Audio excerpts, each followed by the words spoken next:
আসসালামু আলাইকুম ভিউয়ার্স। আপনারা বুঝতে পারছেন আমি রমাদান স্পেশাল নিয়ে এসেছি চিকেন সাসলিক। আমার মনে আছে ছোটোবেলায় যখন আমি বিএফ শাহিন কলেজে পড়তাম, ওয়েস্টার আর আনন্দে এগুলো পাওয়া যেত।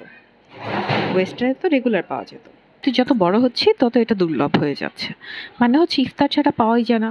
পুরি, আলুর চপ, বেগুনি কত কিছু ইফতারের পর মানে রোজার পর পাওয়া যায়, অথচ এটা ওই 1 মাস ছাড়া পাওয়া যায় না। শুধুমাত্র মায়ের হাতেরটা পাওয়া যায়, অর্থাৎ রমজান ছাড়া, যেটা বাসায় শুধুমাত্র আম্মুর হাতে পাওয়া যায়।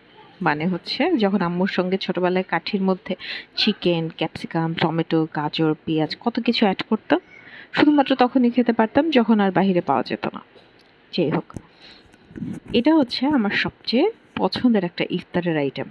আপনাদের পছন্দের আইটেম কি জানাবেন। আমার মনে হয় ডিম চপ, জিলাপি, এমন আরও শত শত আইটেম রমাদান ছাড়া পাওয়া যায়, কিন্তু সাসলিকার বুন্দেই শুধুমাত্র আমি রমাদান ছাড়া রেয়ারলি পাই। আপনাদের কি মনে হয় আর কি কি আইটেম রমজান ছাড়া সচরাচর পাওয়া যায় না কিন্তু আপনাদের পছন্দের তালিকায় আছে জানাবেন। Cheers to chicken shashlik. ধন্যবাদ।